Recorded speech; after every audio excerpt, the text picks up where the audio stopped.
It is true that ancient civilizations always venerated the sun. The chief god in most pantheons is the sun god. However, Zeitgeist implies here that Jesus, the only begotten Son of God, is an outgrowth of God's Son, S-U-N. God's Son, S-O-N, and Son, S-U-N, are homophones. But this argument cannot be made in other languages, so the point is invalid.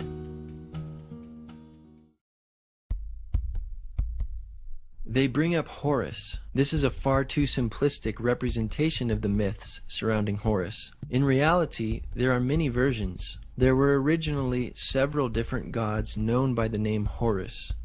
It seems Zeitgeist is trying to make a parallel between Set or Seth and Satan.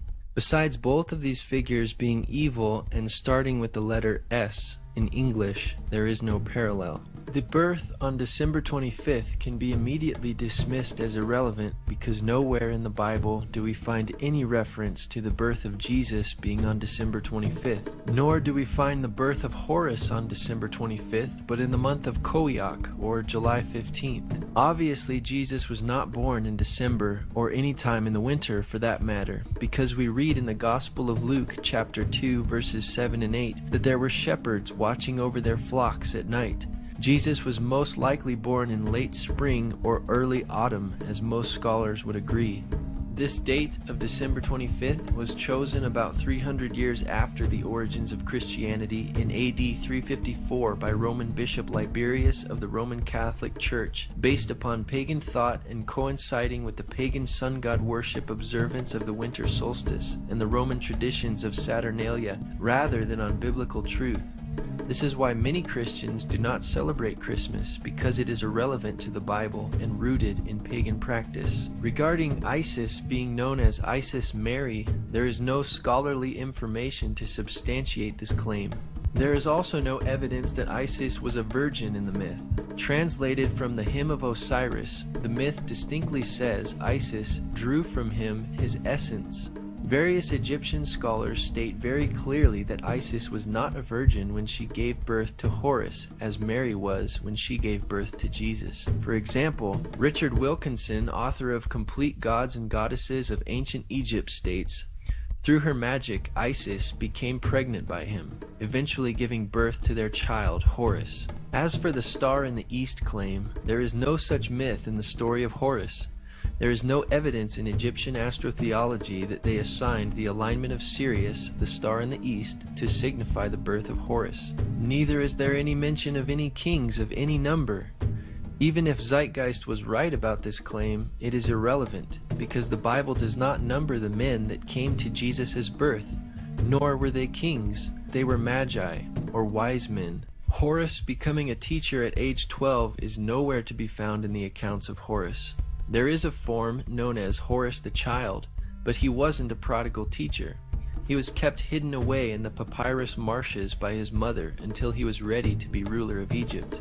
In addition, no bibliographic material suggests Horus had a ministry, much less at the age of 30, nor was he baptized by Anup. The character Anup, which is also known as Anubis or Anpu, means royal child and is usually depicted as a jackal-headed or wild dog-headed man. Anubis was the lord of embalming, and through this is connected with incense and perfumery, but not baptism. Neither are there any statements to the effect that Horus had 12 disciples. Mention of Horus's followers are in the translation of the Liturgy of Funeral Offerings, the 4th ceremony. Actually, Horus had 4 followers called Hiru Shemsu. There is another reference to a group of 16 followers of Horus known as Mesnui, or blacksmiths. While 16 minus 4 is 12, this cannot be the intention of Zeitgeist. The total number of followers here is 20, not 12. In regard to performing miracles, there was some magic associated with Horus, but this is with Horus the Child, not with Horus the Elder or his adult forms. Horus on the crocodiles was a common manifestation of the importance of Horus in healing ritual. The power of this healing seems to come from his mother, Isis, who is indeed the goddess of immense magical power. It is not unusual, though, to find reference to miracles in reading any ancient or modern-day literature. Nevertheless, we do not find one miracle that Jesus did in the Horus story. Horus did not walk on water, as the narrator claimed, but was thrown into the water. There is also no evidence for these names of Horus in the mythical accounts. He was known as other titles, however. Horus the child was known by magical titles such as Horus on the crocodiles. Horus, as son of Isis and Osiris, was known as pillar of his mother, savior of his father, and Horus as a sun god was also known as lord of the sky, god of the east, Horus of the horizon, and later associated with Ra. In the 4th dynasty, the king, the living god, may have been one of the greatest gods as well. But by the 5th dynasty, the supremacy of the cult of Ra, the sun god, was accepted even by the kings. The Horus king was now also son of Ra, not the son of God. None of the titles for Horus listed in Zeitgeist are recognized by any Egyptologist. Horus was not crucified, buried for 3 days, or resurrected for that matter.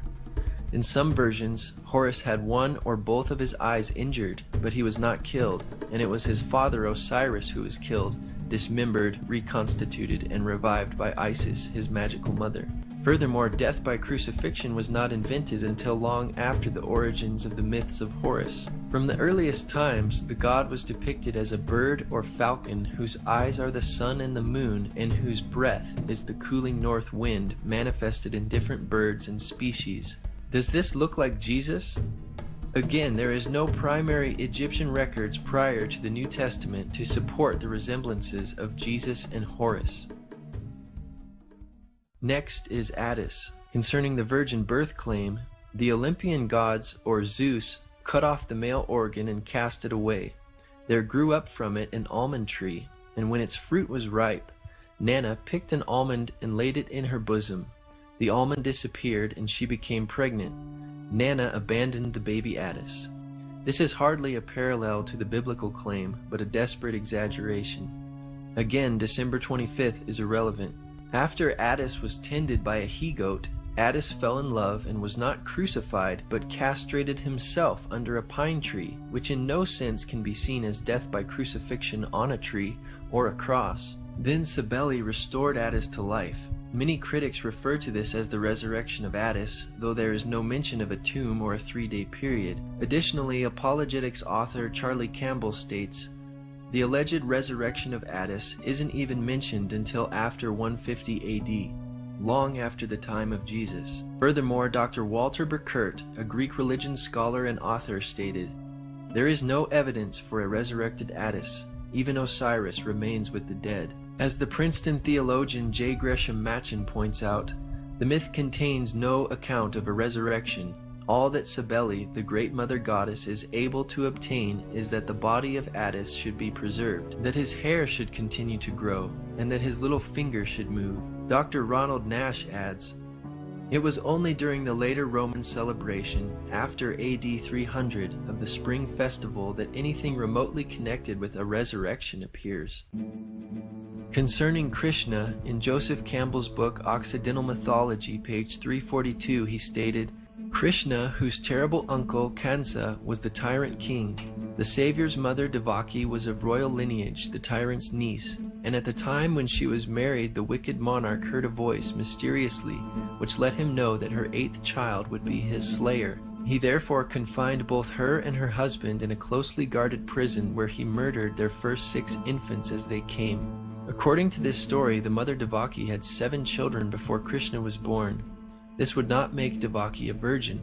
Distinguished professor of Hinduism in India, Vasudha Narayana, PhD, University of Bombay, said, I've never heard of Krishna being born of a virgin, either through Sanskrit or vernacular texts, or even folklore.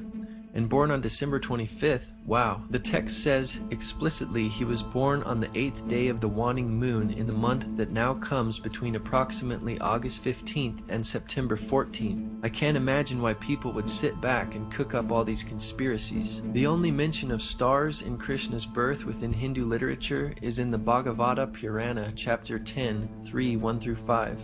Then there was the supreme hour, all auspicious and most suitable, with the constellation of Rahini rising, and all the stars and planets in a favorable position. Everywhere was peace. The multitude of stars twinkled in the sky, and cities, towns, pasturing grounds, and mines were at their best. the minds of the saintly oppressed as they had been by the Asura, Kamsa and his men, turned perfectly contented when in that situation the kettle drums together resounded with the unborn one to be born. Twinkling stars in the sky are far from the biblical account of a star in the east signaling Jesus' birth. In the film Zeitgeist, author Edward Carpenter is cited for providing this information on Krishna's supposed miracles and resurrection.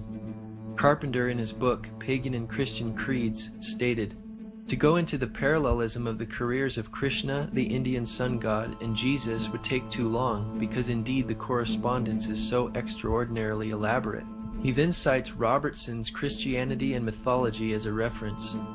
Then Robertson transcribes the outline of the well-known Krishna saga as follows. The son of Devaki, the two brothers grew up in the midst of the shepherds, slaying monsters.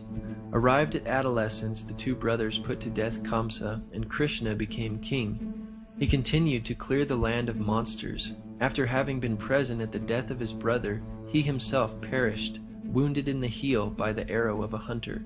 Thus we read in the well-known Krishna saga that there is no virgin birth, no star, and no miracles. The comparisons are not so extraordinarily elaborate after all. Robertson also stated, "The case in favor of the assumption of Christian priority has been in a general way strengthened by the precise investigation of Hindu literature, which has gone to show that much of it, as it stands, is of far later redaction than had once been supposed." Thus, Zeitgeist cites Carpenter, and Carpenter cites Robertson, who admits that Hindu literature is of much later publication than previously assumed, and therefore any similarities between Christianity and Hinduism were borrowed by the Hindus and not vice versa.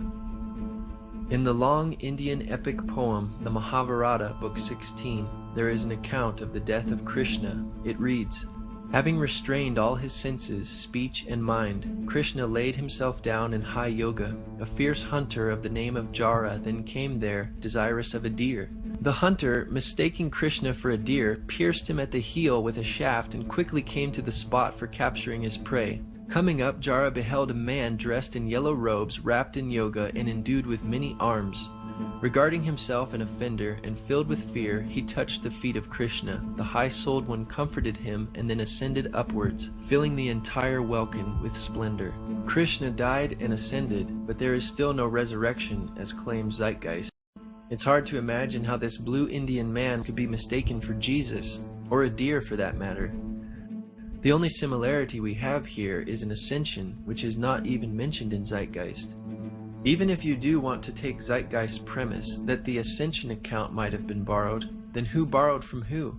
The earliest testimony for the complete text of the Mahabharata dates to the 1st century AD by the Greek sophist Dion Chrysostom. The available accounts of Dionysus' birth indicate that Dionysus was not born of a virgin. In the best-known myth, Dionysus was born through an affair between Zeus and a princess. In another version, Zeus mated with his daughter Persephone, and she bore Dionysus.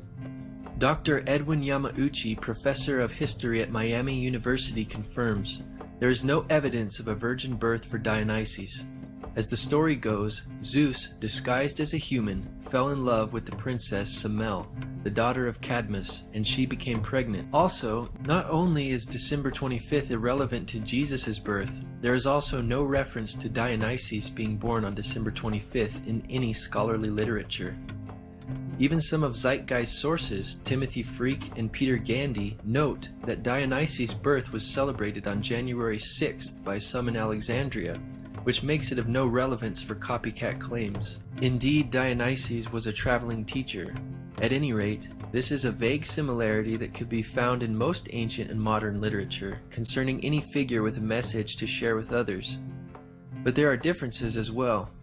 Dionysus wandered the world accompanied with wild women, flushed with wine, shoulders draped with a fawn skin, whereas Jesus traveled the limited area surrounding Jerusalem, providing moral teachings. Though there are accounts of Dionysus filling empty vessels with wine, there is no reference to Dionysus turning water into wine, as Zeitgeist claimed.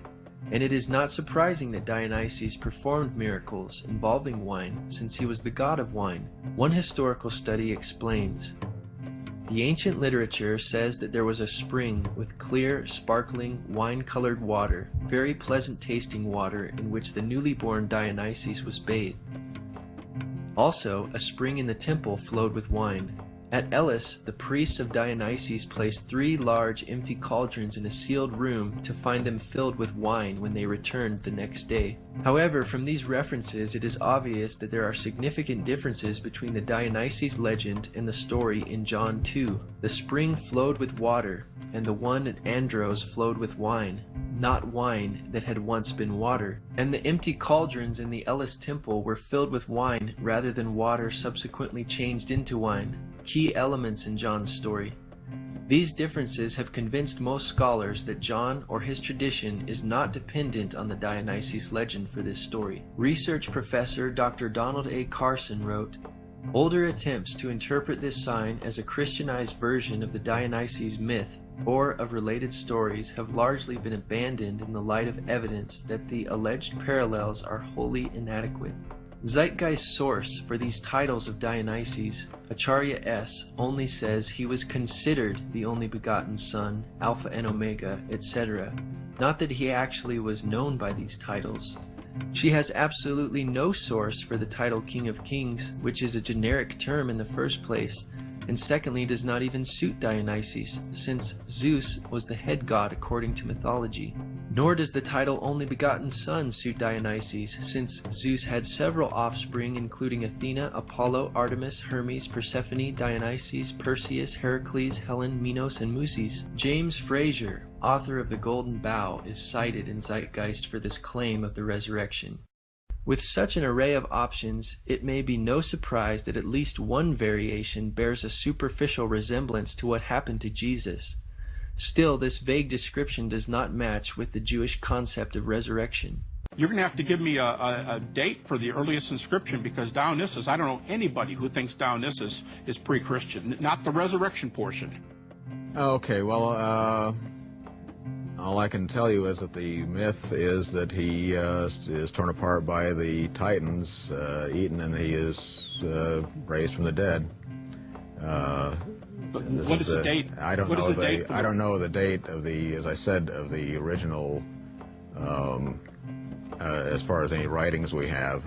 But I know that with the myths, the Greek myths, most of our Greek myths, we do have from later collections, except we know they were told earlier because we have the vase paintings depicting them going way back in time. But the question is there a resurrection? And since we don't have any resurrection predating the 2nd century all the way to the 4th century, are the earliest ones, 2nd to 4th, we can say, well, maybe there's a resurrection there, but there's no data.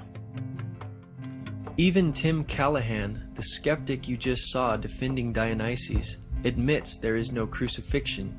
Even the skeptic Tim Callahan critiques the movie Zeitgeist, saying, "Perhaps the worst aspect of Part 1 of Peter Joseph's internet film Zeitgeist is that some of what it asserts is true. Unfortunately, this material is liberally and sloppily mixed with material that is only partially true, and much that is plainly and simply bogus. The evidence for Jesus as a real historical personage, though meager, is solid."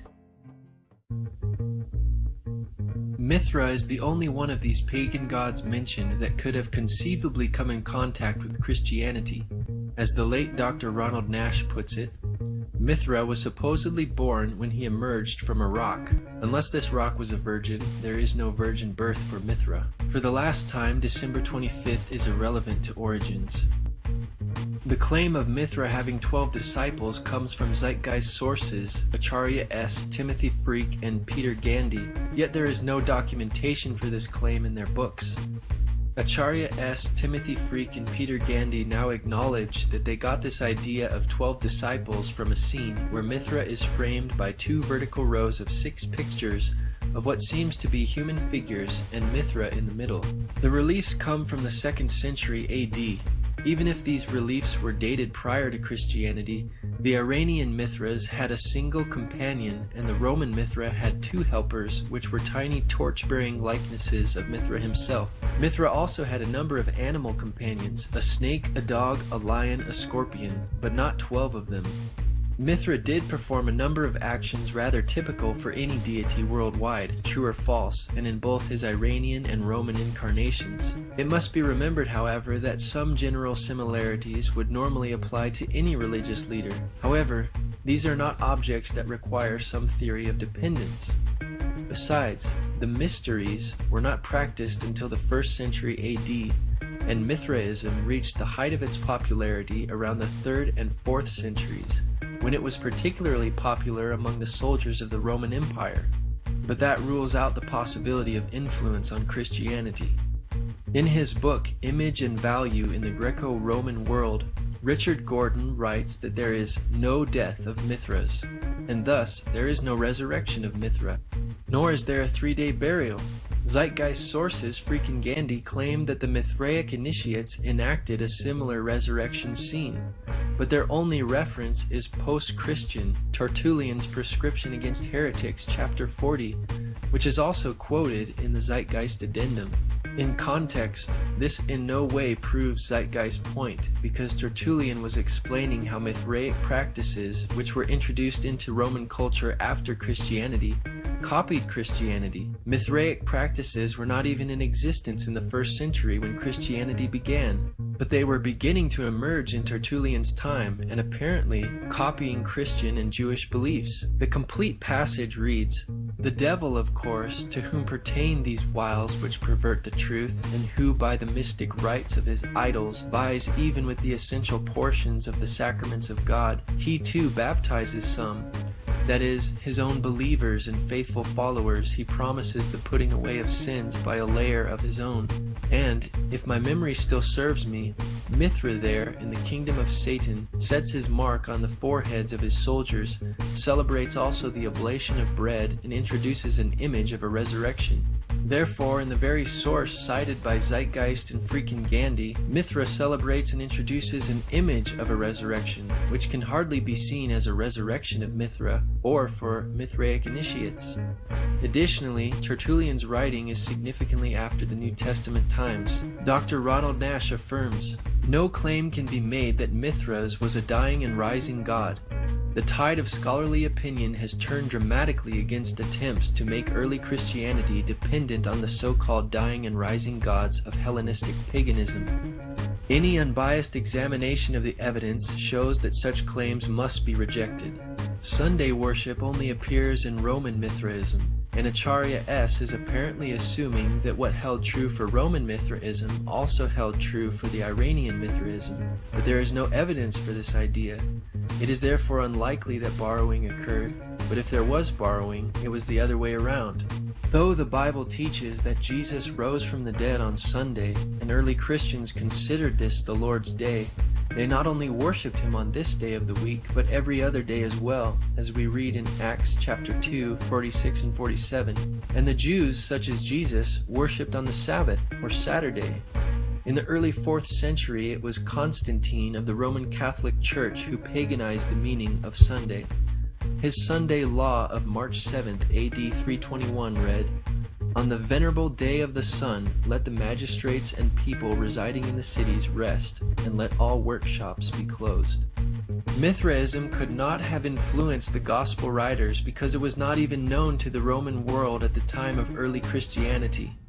The Encyclopedia Britannica states, "There is little notice of the Persian god Mithra in the Roman world until the beginning of the 2nd century, but from the year AD 136 onward, there are hundreds of dedicatory inscriptions to Mithra. Roman Mithraism was practically a new creation, wrought by a religious genius who may have lived as late as AD 100. We must assume that the pagan gods which Zeitgeist gives examples for are the ones for which they have the best documentation and evidence. As the viewer has seen, the examples given by Zeitgeist are not impressive. Taken together with all the debunked information, the parallels Zeitgeist presented in no way explains causation for Christianity. Before AD 100, all of the mystery religions were still mostly confined to localities, but after AD 100, they gradually began to attain popularity throughout the Roman Empire. Many writers used the late source material produced in this period after AD 150 to form reconstructions of what they think the cults must have been earlier to their spread in the Roman Empire. All of these sources and authors cited for these claims in the film Zeitgeist are not original primary sources, nor do they cite such primary or original material in their bibliographies. Even the majority of atheists and non-Christian scholars have rejected the idea that Christianity has been borrowed from ancient myths, including the well-respected Sir Edward Evans Pritchard, who wrote, "The evidence for this theory is negligible."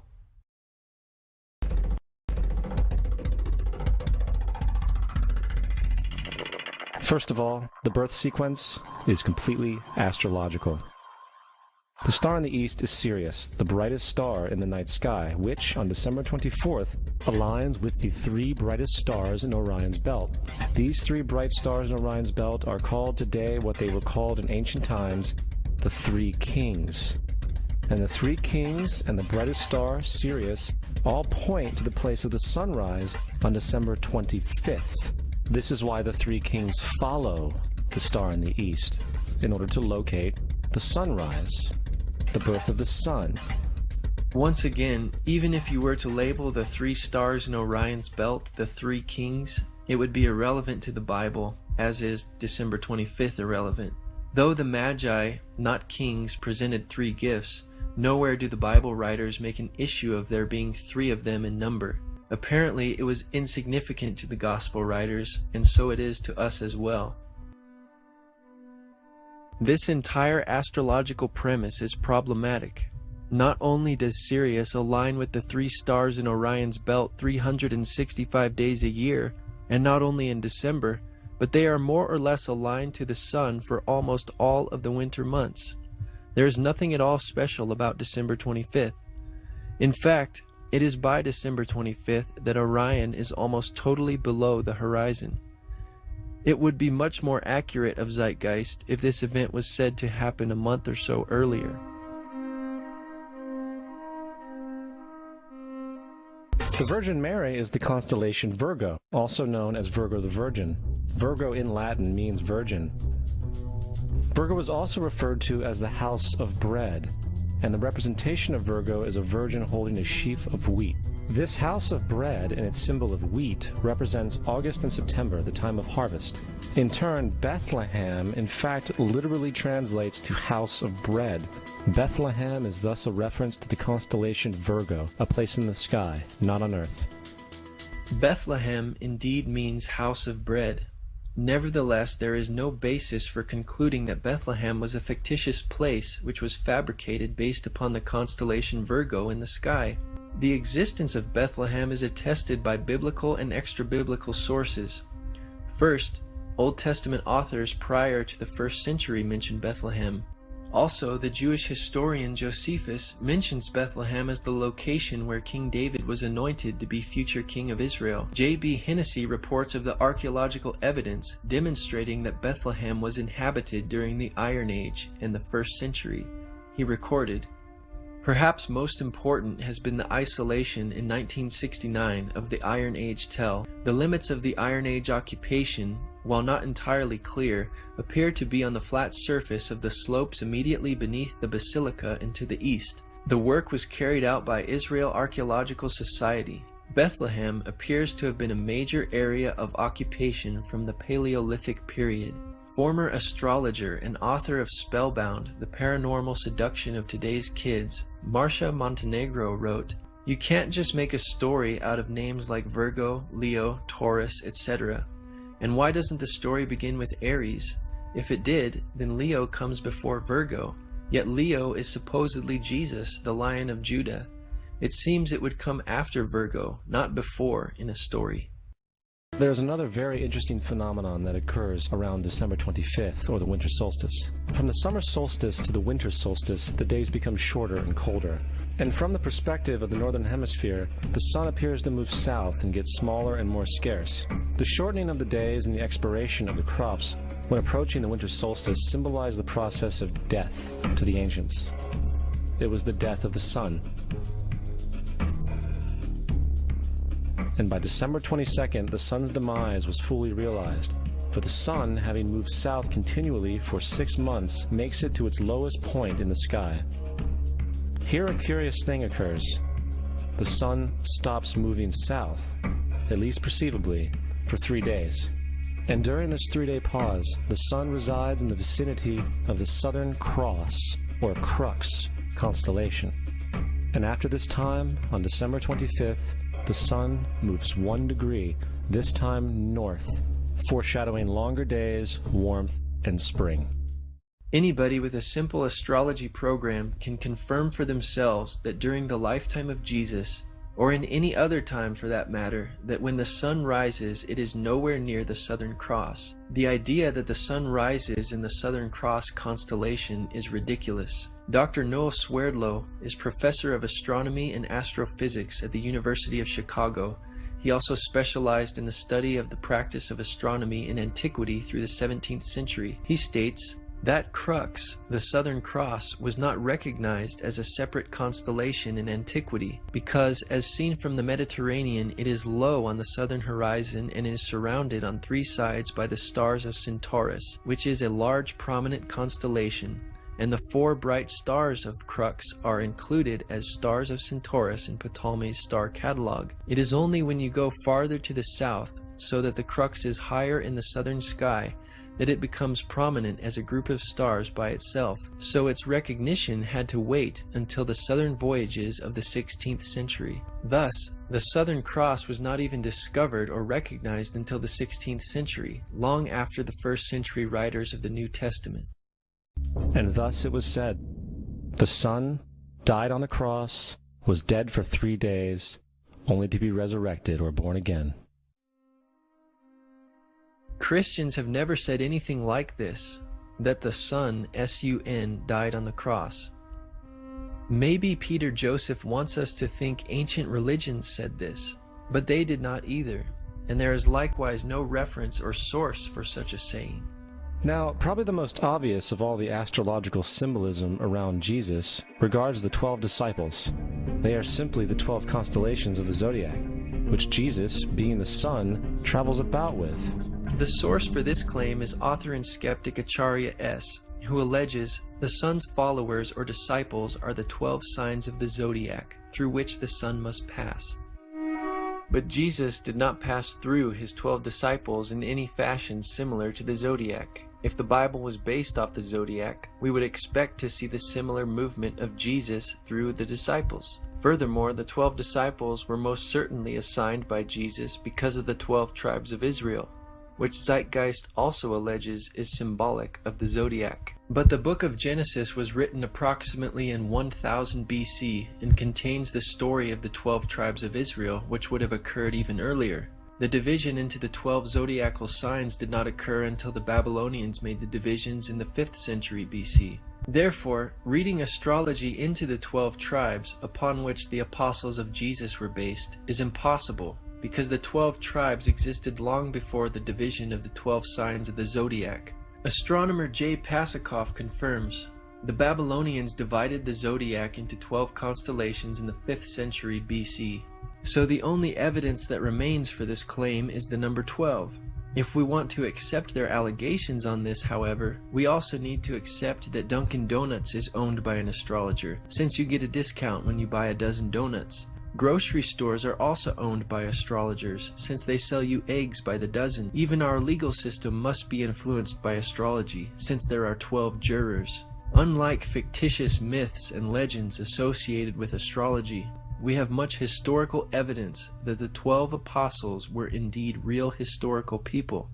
For example, in 95 AD, Clement wrote, Peter, through unrighteous envy, endured not 1 or 2, but numerous labors, when he had at length suffered martyrdom, departed to the place of glory due to him. In fact, the number 12 is replete throughout the Bible.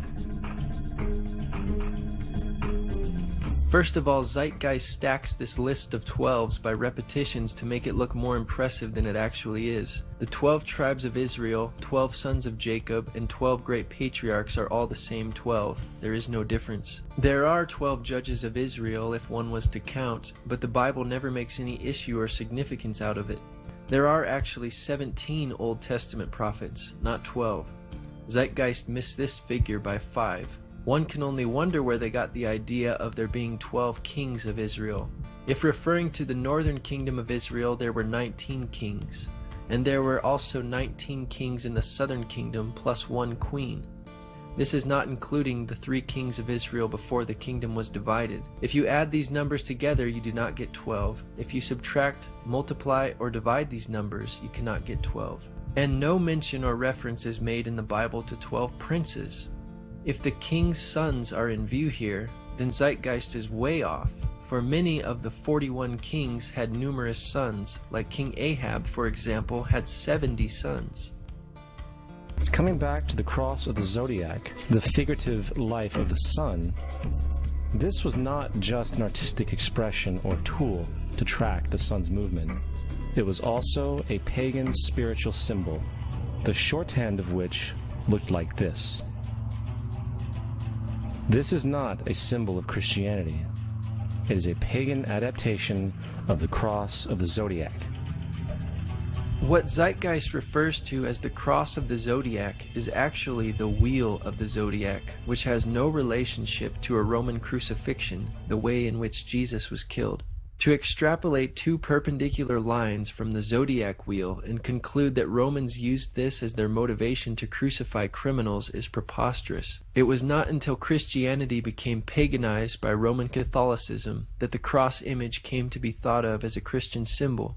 Crosses in churches were introduced in AD 431, and the uses of crosses in steeples came about in AD 586. Now, the Bible reflects, broadly speaking, a symbolic movement through 3 ages while foreshadowing a 4th. The first age, they say, is Taurus the bull. In Exodus chapter 32, we read that Aaron and the Israelites made an idol of a golden calf and worshipped it, after which Moses shattered the 2 tablets of the 10 Commandments after seeing the Israelites' idolatry. The Christ conspirators will suggest that the golden calf is the age of Taurus the bull. Where is the documentation for this supposed reality, besides page 146 of Acharya S.'s book? The New Testament, written long after the age of Taurus the bull in Jesus' generation, also mentions calves, but this is not convenient for their argument. Second, they say Moses represents the preceding age of Aries the ram. They say that Moses represents the ram and that this is the reason Jews blow the ram's horn. However, Moses is never recorded blowing a ram's horn. Additionally, Moses cannot be identified as a ram by any interpretation within Scripture, and does not fit this picture. Even Zeitgeist's own source for this claim, Leopold Wagner, says no such thing. On the page cited of Wagner's book, we read, "The use of the ram's horn at this season is appropriate, since, according to tradition, it was on this first day of Tishri that a ram was offered up instead of Isaac on Mount Moriah." Thus, even Zeitgeist's source states the obvious reality as to why Jews blow the ram's horn today, and says nothing of the age of Aries. The most memorable text in the Bible mentioning a ram is that previously mentioned in Zeitgeist's own source, where God provided the sacrifice of a ram for Abraham instead of Isaac his son. However, this event was generations prior to Moses and would not fit chronologically into Zeitgeist's twisted interpretation of the Bible. The third symbolic age allegedly is the age of Pisces, the 2 fish. They claim that because Jesus fed 5,000 people with bread and 2 fish, and because Jesus befriended 2 fishermen who followed him, that this must be symbolic of the age of Pisces. Actually, 4 of Jesus' disciples were fishermen, not just 2. Though 4 disciples were fishermen, what about other followers of Jesus? Matthew, for instance, was a tax collector, Simon was a zealot, Luke was a physician and historian, Paul was a Pharisee and a tent maker. What is their significance to astrology? They have none. And I think we have all seen the Jesus fish on the back of people's cars. Little do they know what it actually means. It is a pagan astrological symbolism for the sun's kingdom during the age of Pisces. Actually, the fish symbol was an identifying symbol for Christ, which early persecuted Christians used, and it has nothing to do with the age of Pisces. The Greek word ichthus for fish is an acrostic based on the initials of Jesus Christ, Son of God, Savior. Indeed, Jesus fed 5,000 people with 2 fish and 5 loaves of bread. but he later fed 4,000 people with a few fish, or more fish than 2 fish, and 7 loaves of bread. Obviously, Zeitgeist does not quote this event because it does not fit their paradigm. According to Zeitgeist hermeneutic, it could just as easily be called the age of bread, but there is no such thing. Jesus also healed people, gave sight to the blind, raised the dead, walked on water, and cast out demons of people, but there is no astrological ages accompanying these miracles. Besides, fish and fishermen are also mentioned in the Old Testament, which predated Jesus and was prior to the age of Pisces. New Testament stories also refer to a rooster, doves, donkeys, birds, camels, sheep, and goats, yet none of these animals would normally fall under the age of Pisces, like fish. In Luke chapter 22 verse 10, Jesus tells his disciples to enter into the city where they will meet a man bearing a pitcher of water. Acharya S. and Zeitgeist claim this is a symbolic foreshadowing of the age of Aquarius, or the water bearer. How the text conveys foreshadowing one cannot say, except for Acharya S. Acharya goes farther than Zeitgeist, claiming Jesus was baptized in Aquarius, the water bearer, hinting that Jesus will bring in the age of Aquarius. But the age of Aquarius begins around AD 2150, so how exactly was Jesus baptized in Aquarius? Acharya S. then claims that Jesus became the Good Shepherd and the Lamb in Aries the Ram. Aries, from about 2150 BC to AD 1, which has already been attributed to Moses, is now attributed to Jesus, but has nothing to do with Jesus, just as it had nothing to do with Moses. A lamb is not a ram and has nothing to do with shepherding sheep. The only parallel here is that they are animals. This is a wild generalization. She goes on to state that Jesus told parables of the sowing and tilling in the fields in Taurus the bull. Acharya has now attributed all 4 of these ages to Jesus somehow. But which one is it? To these critics, any mention of bulls is automatically accredited to the age of Taurus, any mention of animals to the age of Aries, any reference to fish to the age of Pisces, and any reference of water to the age of Aquarius. You would think that there would be much less broad and cryptic references if this were the reality and the intention of the writers of the Bible. Jesus told parables and several agricultural metaphors, including fig trees, wheat and tares, sheep and goats, seeds, and many others. But there is no supposed symbolic age for these parables. Obviously, Bible stories will abound with fish, because fish were the most common source of protein near the Sea of Galilee. Now, we have all heard about the end times and the end of the world. The cartoonish depictions in the book of Revelation aside, the main source of this idea comes from Matthew 28:20, where Jesus says, "I will be with you even to the end of the world." However, in the King James Version, world is a mistranslation, among many mistranslations. The actual word being used is eon, which means age. I will be with you even to the end of the age, which is true, as Jesus' solar Piscean personification will end when the sun enters the age of Aquarius. The entire concept of end times and the end of the world is a misinterpreted astrological allegory.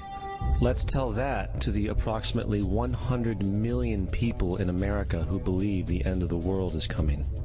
Peter Joseph alleges that the main source for the Christian idea of the end of the world comes from Matthew 28:20.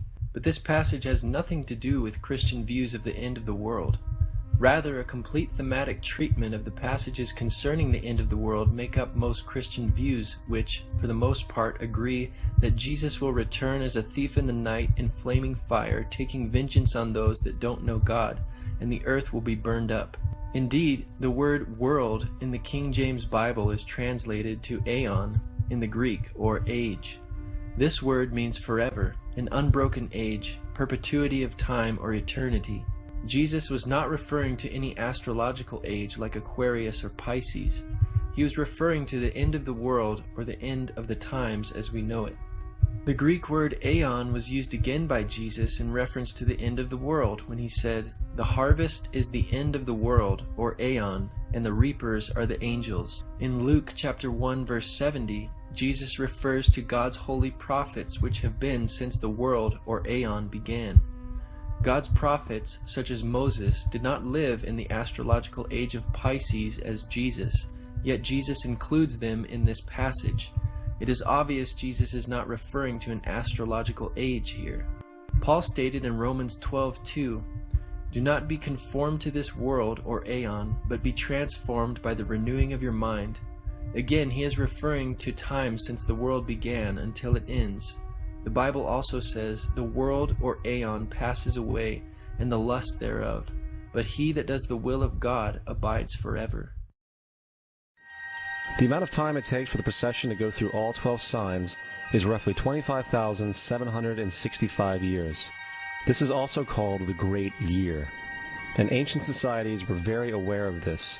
The narrator, Peter Joseph, makes sure to say that ancient societies were very aware of this, because Zeitgeist's whole premise and theory is dependent upon the ancients acknowledging the astronomical concept to which they refer. However, modern astrological beliefs are not identical to the ancient astrological beliefs, and Zeitgeist's argument regarding the various astrological ages is irrelevant. Historian of science and winner of the Genius Award from the MacArthur Foundation, Dr. Noel Swerdlow's response to Acharya's claims in Zeitgeist are as follows. In antiquity, constellations were just groups of stars, and there were no borders separating the regions of one from the region of another. The modern ideas about the age of Pisces or the age of Aquarius are based upon the location of the vernal equinox in the regions of the stars of those constellations. But the regions, the borders between those constellations, are a completely modern convention of the International Astronomical Union for the purpose of mapping, and never had any astrological significance. I hope this is helpful, although in truth what this woman is claiming is so wacky that it is hardly worth answering. So when this woman says that the Christian fish was a symbol of the coming age of Pisces, she is saying something that no one would have thought of in antiquity, because in which constellation of the fixed stars the vernal equinox was located was of no significance, and is entirely an idea of modern, I believe, 20th century astrology. The borders of constellations between, say, Aries, Pisces, and Aquarius are modern conventions of the International Astronomical Union, and there is nothing ancient about them. The Bible is nothing more than an astro-theological literary hybrid, just like nearly all religious myths before it. Most people with a basic knowledge of the Bible would immediately see the fallacies and contradictions in these arguments. For example, the Bible and Jesus are clearly not hidden allegorical prescriptions for sun and star worship, because in Genesis chapter 1, God created the sun, moon, and stars. A further distinction is in Deuteronomy chapter 4, where God specifically forbids the Israelites to worship the sun and stars as the Egyptians did. Through the prophet Isaiah, God mockingly asked if the stargazers could actually protect those who follow them from the real power and maker of the universe. In the book of the prophet Ezekiel, God showed to Ezekiel in a vision 25 men of Judah in the inner court of the temple worshiping the sun rather than God. God considered this an abomination. Additionally, in 2 Kings chapter 23 verse 5, the priests who burned incense to the sun, to the moon, and to the planets were called idolatrous priests. Not one of these scriptures are referenced in Zeitgeist, because it would destroy their argument, distinguishing clearly between the celestial bodies and the creator of them. The origin of Christianity arose out of Judaism, which denounced these practices all throughout the Old Testament. In the Old Testament, there is the story of Joseph. Joseph was a prototype for Jesus. Joseph was born of a miracle birth. Jesus was born of a miracle birth. Joseph was of 12 brothers. Jesus had 12 disciples. Joseph was sold for 20 pieces of silver. Jesus was sold for 30 pieces of silver. Brother Judah suggests the sale of Joseph. Disciple Judas suggests the sale of Jesus. Joseph began his work at the age of 30. Jesus began his work at the age of 30. The parallels go on and on. Here, Zeitgeist's case is very misleading. Though God opened Rachel's womb, it's difficult to consider the birth of Joseph a miracle birth like that of Jesus, who was divine and born of a virgin. Indeed, Jesus had 12 disciples, but Joseph only had 11 brothers. There is no parallel. Though Judas suggested the sale of Joseph, it was Midianite merchantmen that sold Joseph to the Ishmaelites as a slave. Jesus, on the other hand, was not sold, but betrayed by Judas, who was paid 30 pieces of silver by the Jews. Jesus did begin his ministry at age 30, but Joseph began his prophetic ministry receiving dreams from God at age 17. The age 30 for Joseph is mentioned in Genesis, but the Bible simply says, Joseph was 30 years old when he stood before Pharaoh, king of Egypt. And Joseph went out from the presence of Pharaoh and went throughout all the land of Egypt. Aside from Zeitgeist parallels being inaccurate, the simple fact that there are parallels between Jesus and other people in the Bible like Joseph does not make either of them fictional.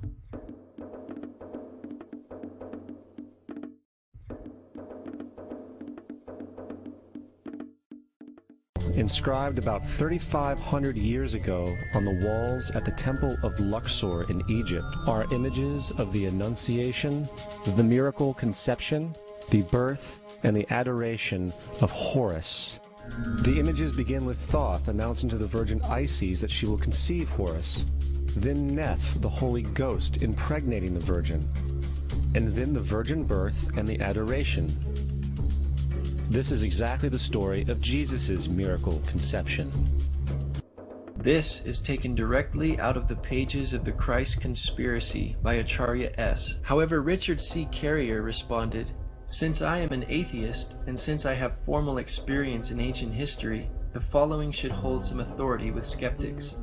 The Luxor inscription does not depict impregnation by a spirit, but involves very real sex, and the woman involved is the mythical queen of Egypt in an archetypal sense, not Isis per se. Several things are very clear from the written narrative.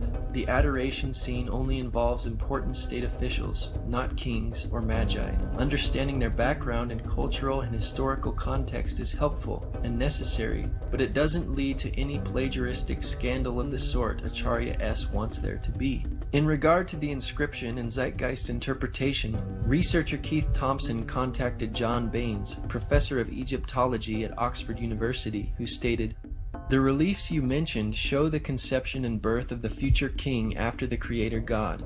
Amun-Ra has taken on the form of the existing king to impregnate the queen. There are links, but they are very far apart. Your source is a very long way off that, and several of the statements it makes are wrong."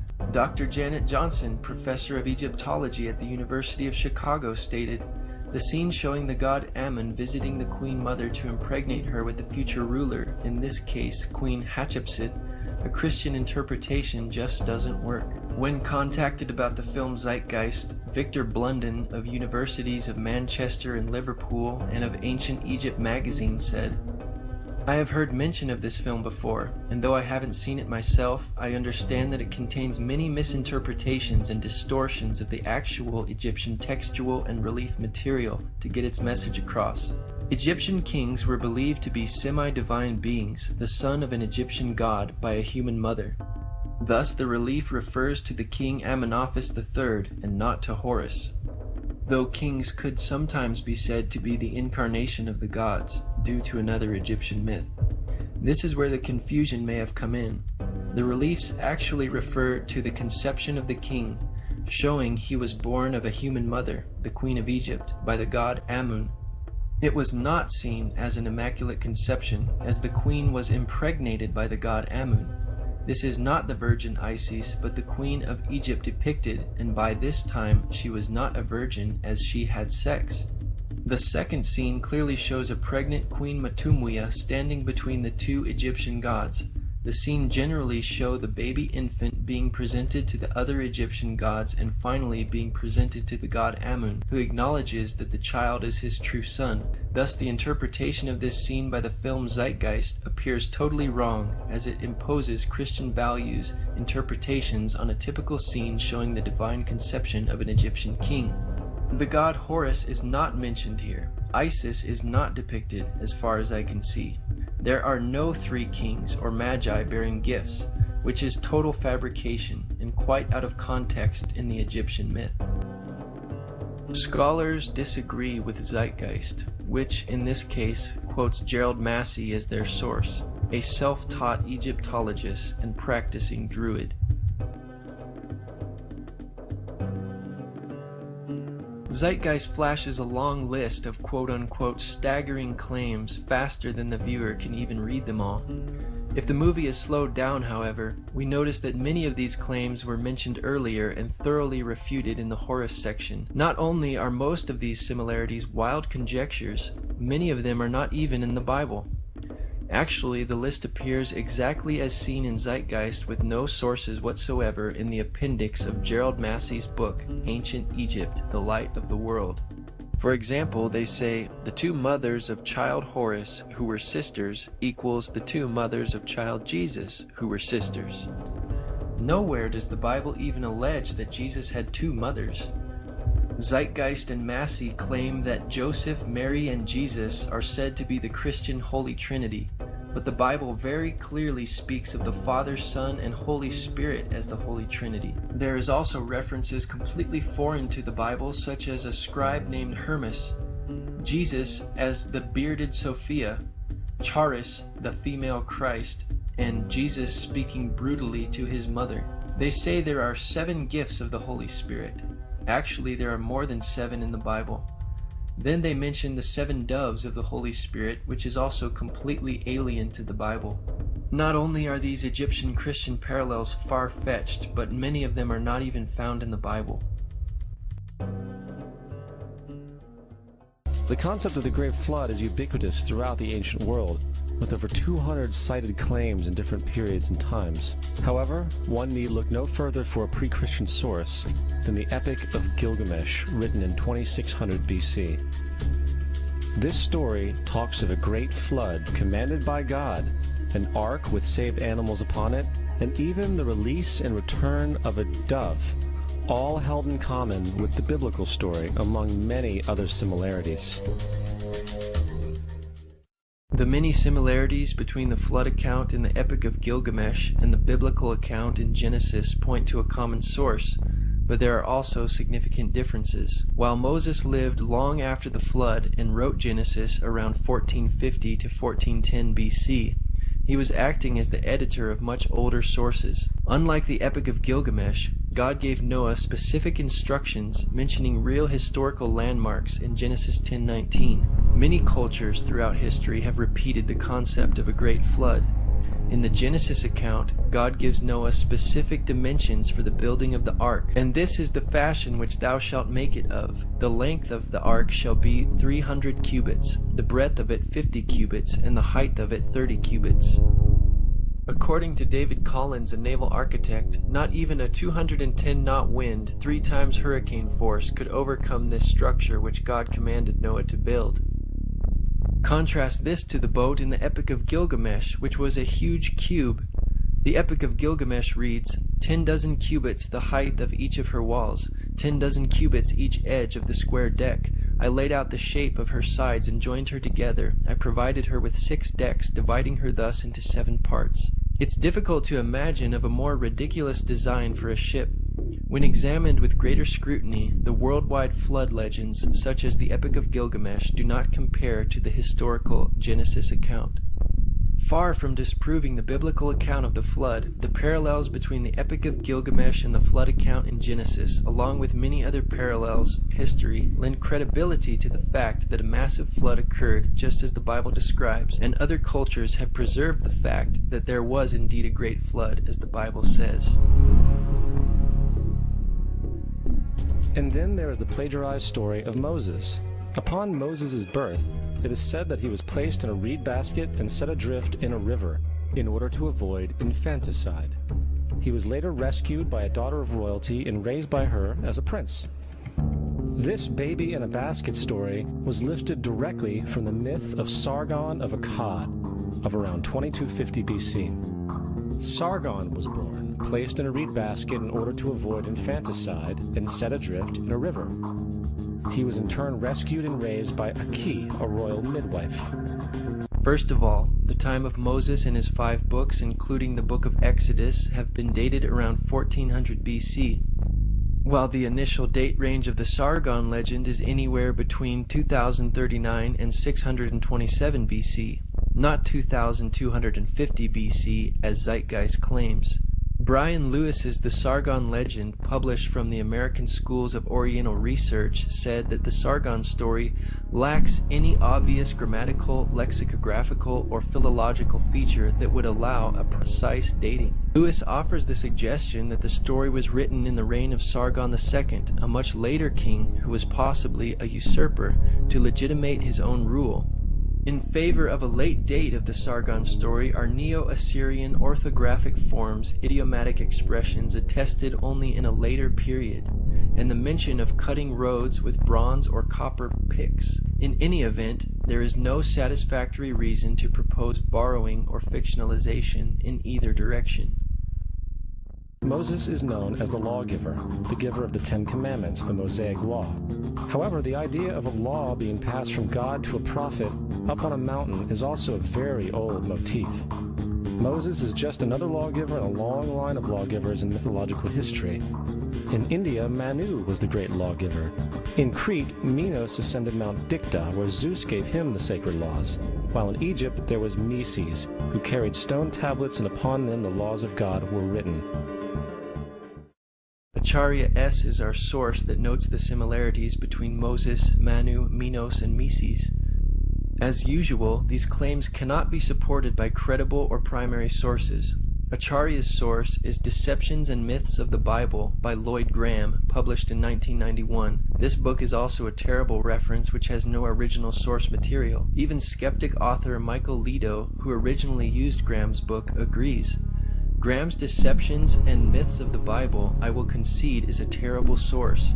Once I discovered how bad the source was, I had to edit the book prior to publishing. Regarding the Meses and Moses connection, the skeptic author Michael Lido says, I will not argue the Meses story. I do not like it myself. And as far as the Ten Commandments, they are taken outright from spell 125 in the Egyptian Book of the Dead. Spell 125, the earliest collection, dates from 1580 to 1350 BC. It is therefore reasonable to suggest that the Ten Commandments predate spell 125, given that the Pentateuch has been dated to belong to approximately 1400 BC. However, plagiarism cannot be proven in either direction. Perhaps it would be more relevant to note the major differences between the two. The Ten Commandments represent a concise, positive instruction from God to man, and the life he should lead. Spell 125 represents a countless disarray of negative protests by the already dead. Throughout history, ancient civilizations have defined right and wrong, good and evil. Nevertheless, all modern and ancient societies have maintained some standard of law or code of which there is much overlap and similarities between variations throughout history. As the Apostle Paul wrote, For when the Gentiles, which do not have the law, do by nature the things contained in the law, these, not having the law, are a law to themselves, which show the work of the law written in their hearts, their conscience also bearing witness, and their thoughts the meanwhile accusing or else excusing one another. Justin Martyr, one of the first Christian historians and defenders, as far as he was concerned, the devil did it.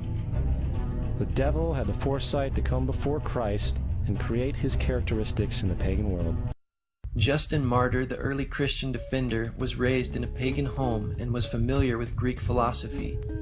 All these passages suggest that Justin Martyr is simply attempting to convince skeptical pagan audiences by parallels that would be familiar and communicable to them. He was also attempting to convince the Roman emperor that Christian teachings and claims were not that different from other religions that enjoyed Rome's protection, while Christians were being persecuted and killed for their beliefs. J. Gresham Machen, a New Testament professor at Princeton Theological Seminary, stated, When Justin Martyr refers to the birth of Perseus as a birth from or through a virgin, he is going beyond what the pagan sources contained. There seems to be no clear evidence that pagan sources used the word virgin as referring to mothers of heroes, mythical or historical, who were represented as being begotten by the gods. Zeitgeist claims that the devil had the foresight to come before Christ and create these characteristics in the pagan world is yet another obvious misinterpretation of the text.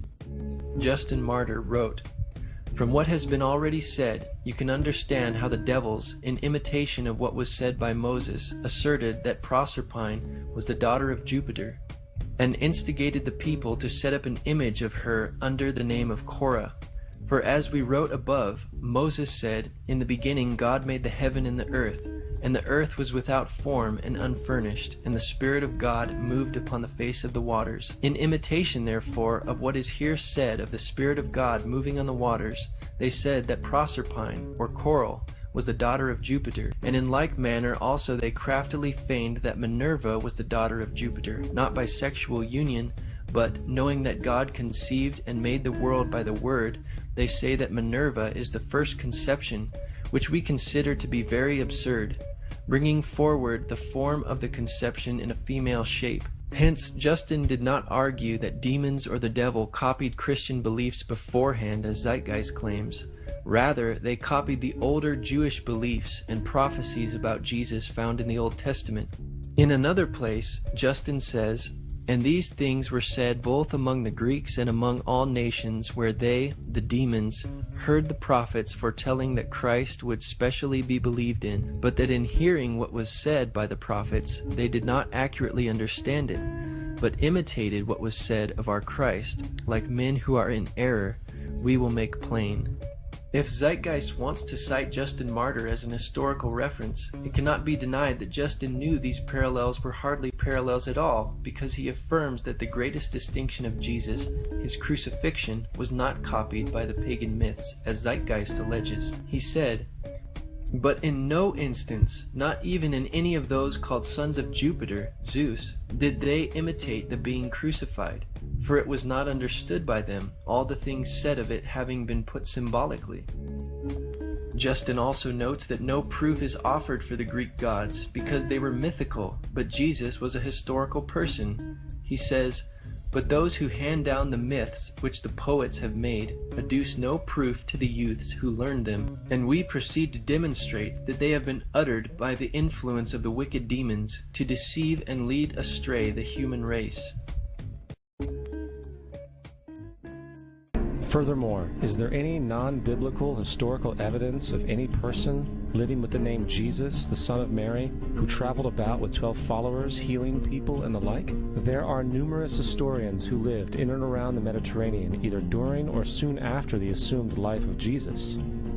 How many of these historians document this figure? Not one. However, to be fair, that doesn't mean defenders of the historical Jesus haven't claimed the contrary. 4 historians are typically referenced to justify Jesus' existence. Pliny the Younger, Suetonius, and Tacitus are the first 3. Unlike these mythical deities, the documentation for a historical Jesus is actually more compelling than the documentation for other ancient figures like Confucius and Buddha. Peter Joseph makes several false statements here. First of all, none of these historians mentioned were defenders of the historical Jesus. They were secular or non-Christian sources. In consideration of the lack of attention paid by the ancient Greco-Roman world to the humble beginnings of Christianity and Jesus being a Jewish figure in a remote location on the eastern frontier of the Roman Empire, and was therefore of little interest to the Roman historians writing Roman literature, there is a considerable amount of historical evidence that confirms his existence. There are not just 4 historical references for Jesus' existence, as Zeitgeist boldly alleges, but in fact, 42 authors mention Jesus within 150 years of his life. On the contrary, only 10 authors mention Tiberius Caesar, the Roman emperor, during Jesus' ministry within 150 years of his life. If liberal scholars applied the same arbitrary standard of rejection of historical evidence to other ancient historical personages besides Jesus, such as Julius Caesar or Alexander the Great, they would be forced to reject all history as myth. It is for this reason the brilliant historian F.F. Bruce wrote, "The historicity of Christ is as axiomatic for an unbiased historian as the historicity of Julius Caesar." Tacitus was governor of Asia in AD 112 and was known as the greatest historian of ancient Rome. In his Annals of Imperial Rome, Tacitus wrote about Emperor Nero's persecution of the Christians. He says, To suppress, therefore, the common rumor, Nero procured others to be accused, and inflicted exquisite punishments upon those people who were in abhorrence for their crimes, and were commonly known as Christians. They had their denomination from Christus, Christ, who in the reign of Tiberius was put to death as a criminal by the procurator Pontius Pilate. This pernicious superstition, though checked for a while, broke out again and spread not only over Judea, the source of this evil, but reached the city Rome also. Each one of their entries consists of only a few sentences at best, and only referred to Christus or the Christ, which in fact is not a name but a title. It means the Anointed One. Zeitgeist disregards Tacitus's reference to Jesus based on the title Christus. But how many Christs were there who were crucified under Pontius Pilate? This witness directly corresponds to the gospel record of Jesus. Christus was Greek for Christ. These historical accounts do not only refer to Christ, as Zeitgeist alleges, but give us much more information, which also concludes that the Christus in view must be Jesus. For example, such historical documents confirm that Jesus was executed as a criminal under the authority of Pontius Pilate, who ruled Judea and under the reign of Emperor Tiberius. History provides proof that the Christians who began in Judea spread through the Roman Empire and suffered great persecution for their faith, and that these Christians derived their worship and religion from the person known as Christ, or the Messiah. All of these details parallel the gospel accounts, validating that Jesus is in view here. Suetonius was the official historian during the reign of both Emperor Trajan and Adrian. Speaking of the Emperor Claudius, who ruled from AD 41 to 54, he wrote, "He banished the Jews from Rome, who were continually making disturbances, Chrestus being their leader." The name Chrestus is another spelling for the name Christ or Christus. This statement from Suetonius also confirms the passage in the Bible within the book of Acts chapter 18 about the exiling of the Jews from Rome during the reign of Claudius. Suetonius also recounts that punishment by Nero was inflicted on the Christians, a class of men given to a new mischievous superstition. Suetonius confirms that Christians were suffering and dying for their conviction that Jesus had lived, died, and risen from the dead. A mischievous superstition, as he called it, not being a Christian. Pliny the Younger was governor of the Roman provinces of Pontus and Bithynia in AD 101 to 110. In a letter to the emperor, Pliny the Younger requested specific instructions about the interrogations of Christians whom he was persecuting. He said he made them curse Christ, which a genuine Christian cannot be induced to do. He continued, "They affirmed, however, that the whole of their guilt or their error was that they were in the habit of meeting on a certain fixed day before it was light, when they sang in alternate verse a hymn to Christ as to a God, and bound themselves to a solemn oath, not to any wicked deeds, but never to commit any fraud, theft, adultery, never to falsify their word, not to deny a trust when they should be called upon to deliver it up." Are we to believe that within 2 generations, fake characters were now being treated as historical people? The fourth source is Josephus, and this source has been proven to be a forgery for hundreds of years. Sadly, it is still cited as truth. Josephus, the Jewish historian, is known for historical works such as Jewish Antiquities, finished in AD 93 or 94. One passage reads, "Now there was about this time Jesus, a wise man, if it be lawful to call him a man, for he was a doer of wonderful works, a teacher of such men as received the truth with pleasure. He drew over to him both many of the Jews and many of the Gentiles. He was the Christ.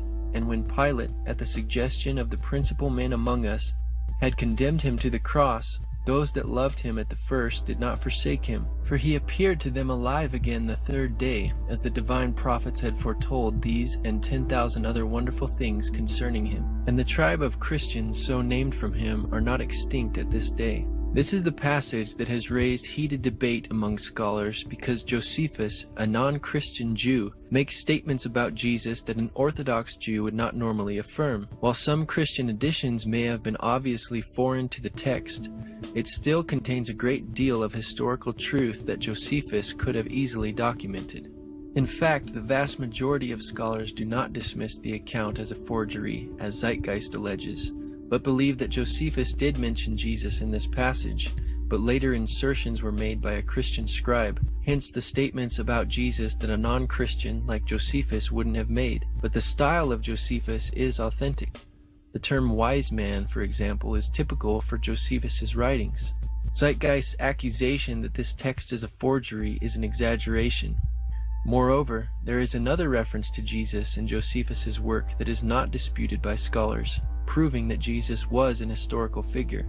He says, "But the younger Ananus, who, as we said, received the high priesthood, was of bold disposition and exceptionally daring. He followed the party of the Sadducees, who are severe in judgment above all the Jews, as we have already shown. As therefore Ananus was of such a disposition, he thought he had now a good opportunity, as Festus was now dead, and Albinus was still on the road. So he assembled a council of judges, and brought before it the brother of Jesus, the so-called Christ, whose name was James, together with some others, and having accused them as lawbreakers, he delivered them over to be stoned."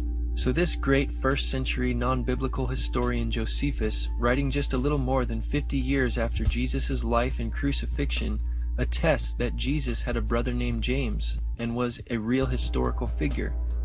You would think that a guy who rose from the dead and ascended into heaven for all eyes to see and performed the wealth of miracles acclaimed to him would have made it into the historical record. It didn't, because once the evidence is weighed, there are very high odds that the figure known as Jesus did not even exist. Again, there are not only 4 historical sources for Jesus' existence as Zeitgeist boldly claims, but 42 authors mention Jesus within 150 years of his life. We don't have time to quote them all. Expert on world religions, ancient Christianity, and church history, Robert E. Van Voorst says, "The theory of Jesus' non-existence remains effectively dead as a scholarly question." Again, Zeitgeist misinterprets the Bible, saying Jesus ascended into heaven for all eyes to see. The book of Acts chapter 1 describes Jesus' ascension in front of a very small group of people. To disregard or disbelieve his miracles and resurrection is one thing, but to claim that he never existed in the face of all the evidence is a premise rejected by even non-Christian historians and scholars. Richard Burridge and Graham Gould state that the questioning of Jesus' existence is not accepted by mainstream critical scholarship. Robert Van Voorst has stated, "The non-historicity thesis has always been controversial, and it has consistently failed to convince scholars of many disciplines and religious creeds. Biblical scholars and classical historians now regard it as effectively refuted." It was the political establishment that sought to historize the Jesus figure for social control. By 325 AD in Rome, Emperor Constantine convened the Council of Nicaea. It was during this meeting that the politically motivated Christian doctrines were established, and thus began a long history of Christian bloodshed and spiritual fraud. And for the next 1600 years, the Vatican maintained a political stranglehold on all of Europe, leading to such joyous periods as the Dark Ages, along with enlightening events such as the Crusades and the Inquisition. Regarding Constantine, Dr. Ben Witherington III writes, "What then did Emperor Constantine have to do with all of this process? Constantine ruled as Roman emperor from about AD 313 to 337. The truth of the matter is that he didn't take full control of the empire before 324, or very shortly before the Council of Nicaea. This fact alone should make evident that most theological issues, including those about Christ's nature, had taken a rather definite shape and trajectory before Constantine had anything to do with them. At the Council of Nicaea, Constantine seems to have favored Christ's true divinity, but he was no theologian, and it certainly wasn't he who wrote the Creed of Nicaea, nor can it be said that he determined the canon. Constantine mainly pronounced the benediction on the deliberations that had already been formulated.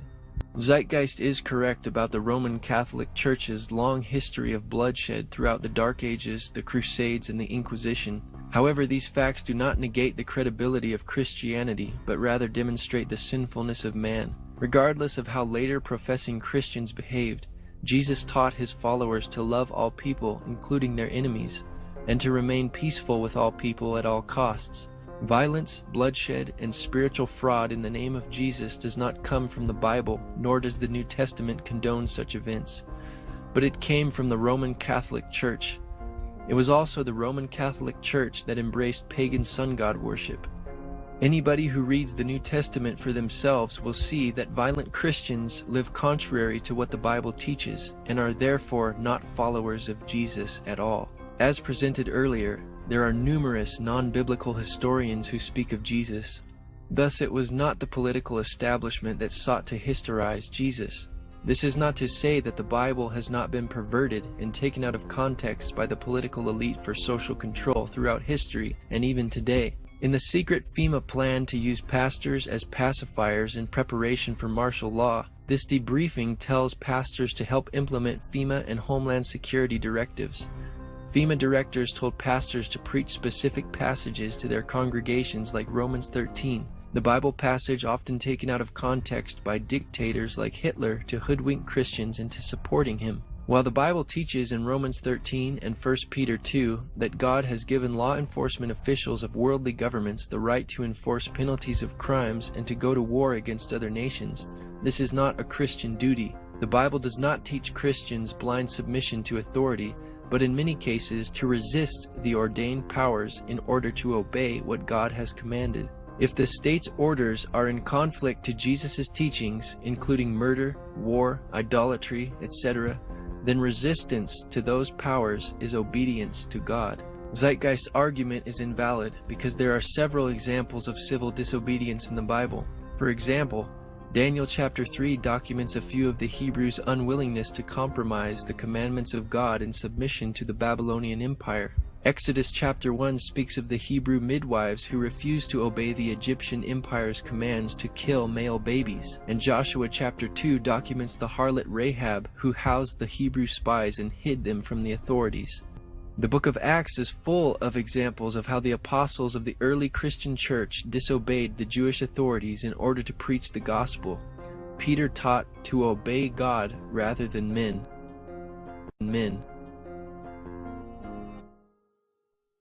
Though the Christ myth theory, also known as the Jesus myth, is not original, it is very recent, historically speaking. The antecedents of the theory can be traced directly back to French Enlightenment thinkers Constantin François Volney and Charles François Dupuy in the 1790s. Proponents and authors cited in the Zeitgeist transcript have recently repopularized the theory. The questioning of Jesus' existence is not accepted by mainstream scholarship, as stated by Richard Burridge and Graham Gould in their book Jesus Now and Then, page 34. Michael Grant states on page 199 of his book Jesus and Historians' Review of the Gospels that the Jesus myth thesis fails to satisfy modern critical methodology and is rejected by all but a few scholars. Graham N. Stanton writes, "Today nearly all historians, whether Christians or not, accept that Jesus existed and that the Gospels contain plenty of valuable evidence which has to be weighed and assessed critically. There is general agreement that with the possible exception of Paul, we know far more about Jesus of Nazareth than about any 1st or 2nd century Jewish or pagan religious teacher." James Charlesworth sums it up. "No reputable scholar today questions that a Jew named Jesus, son of Joseph, lived.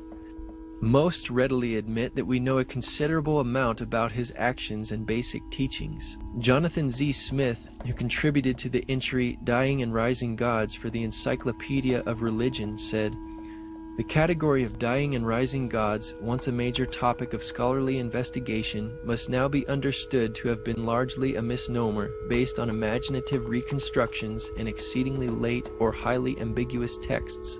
The category of dying and rising deities is exceedingly dubious. It has been based largely on Christian interest and tenuous evidence. As such, the category is of more interest to the history of scholarship than to the history of religions." Even liberal scholar Thomas Boslooper acknowledges, "Contemporary writers invariably use only secondary sources to verify such claims. The scholars whose judgment they accept rarely produced or quoted the primary sources. Yet Zeitgeist and its sources continue to propagate this theory in spite of all the evidence." In part 1 of the film Zeitgeist, nearly 200 sources are cited in the transcript.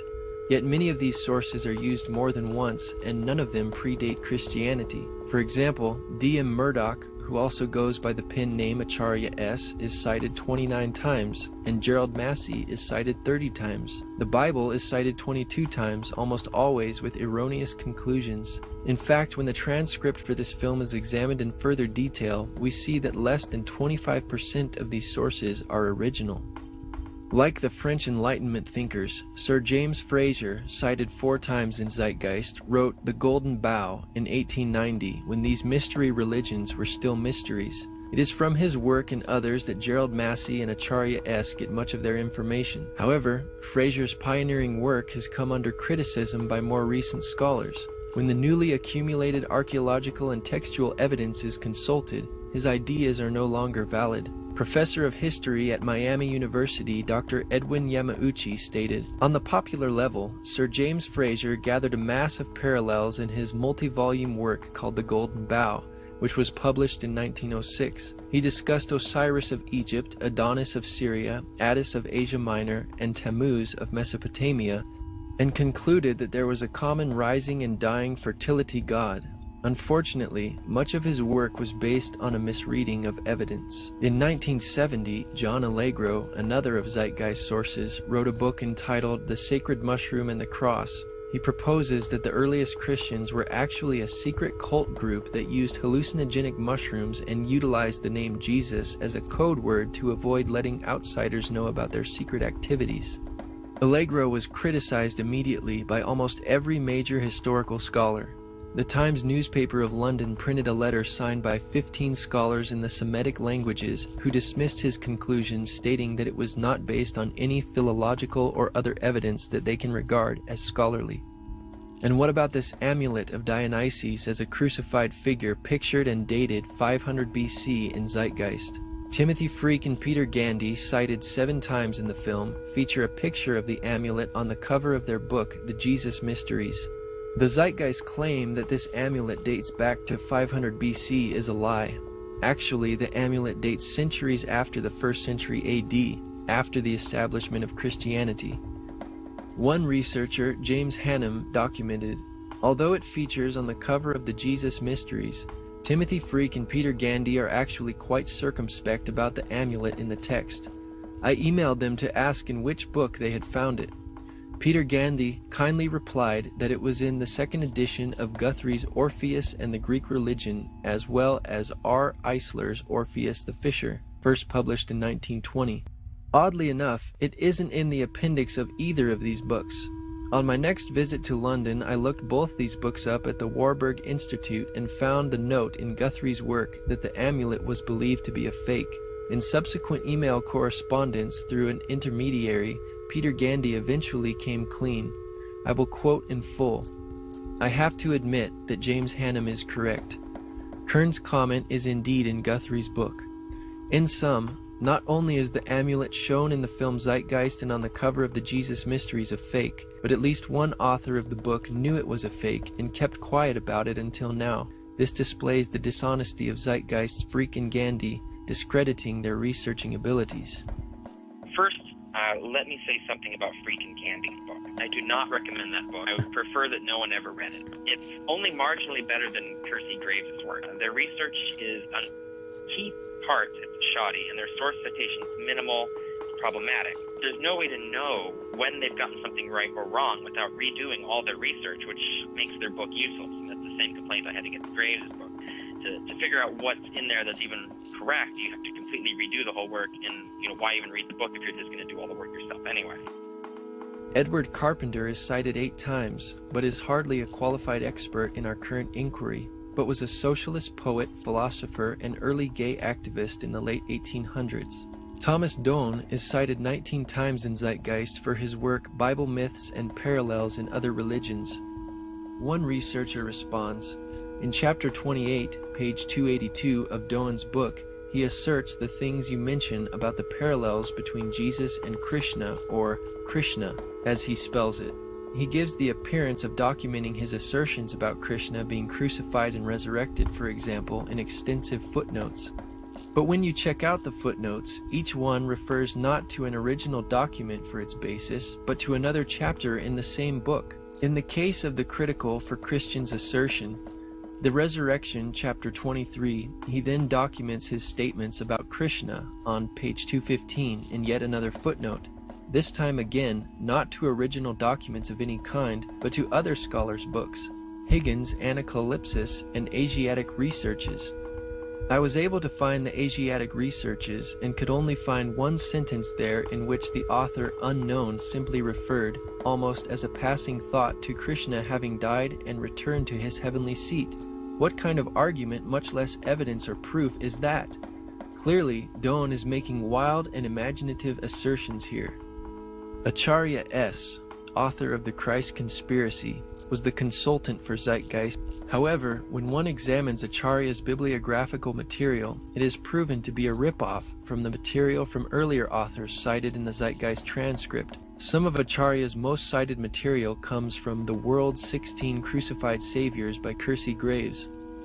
Any allegations of 16 other saviors who all resemble the same characteristics of Jesus is most likely based on this book. However, this book is an unreliable source. Even atheist Richard Carrier criticized, "The World's 16 Crucified Saviors is unreliable, but no comprehensive critique exists." Most scholars immediately recognize many of his findings as unsupported and dismiss Graves as useless. After all, a scholar who rarely cites a source isn't useful to have as a reference even if he is right. In response to the lengthy and detailed refutations of Zeitgeist, Acharya S. has recently responded in a short 10-minute internet commercial for her books. We will analyze some of her ideas which have not been previously discussed in this film. Why is the information in Zeitgeist Part 1 not widely known? In the first place, because of blasphemy and heresy laws, in the not-too-distant past, people could lose their jobs, friends, families, or even lives for merely questioning Christian dogma, which caused many people to remain silent on these issues. Here is Acharya's first excuse for not having any evidence for her facts. Yet Acharya does not even present any evidence for her excuse of not having any evidence. The blasphemy and heresy laws to which she refers were imposed by the paganized Roman Catholic Church upon Christians who would not follow the Catholics' perverted religious practices, and the only information that was suppressed by those Catholics was the Bible, because it condemned their actions. Also, much of this information can't be found in English, but it appears in other languages, like Greek, Latin, German, French, Sanskrit, Hebrew, and Egyptian. Unless someone can work in other languages, he or she may never encounter these facts. Now Acharya says the reason you can't validate the things she says is because she got them from other languages. And since we can't understand those languages, she is going to avoid referencing them altogether. Many of these parallels between Christ and other gods and goddesses of the ancient world cannot be found in encyclopedia entries, and these seem to be where most of the debunkers are getting their information from. Now she claims the facts cannot be found in encyclopedias and dictionary entries, yet she cites them. Notice the contradiction here. Acharya is citing the very sources which she claims cannot be used to validate her claims. By her own admission, she is not an expert. And reading encyclopedia entries does not make an expert out of anyone. Within 49 pages, she cites Wallace Budge 47 times, who is also cited 5 times in the Zeitgeist transcript. But the unreliability of Budge's work is even recognized by Acharya in the footnote of her companion's guide. She says, "I am aware of the debate concerning Dr. Budge's work, a controversy that some have suggested represents a form of rivalry not uncommon in the academic world or in the world at large.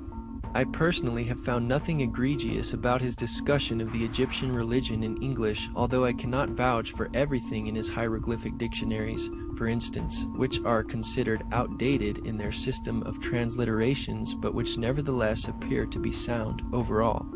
Scholars in past eras were less specialized, and they did in fact make these connections within comparative religion, as my research demonstrates. In reality, Acharya's research does not demonstrate or validate these connections.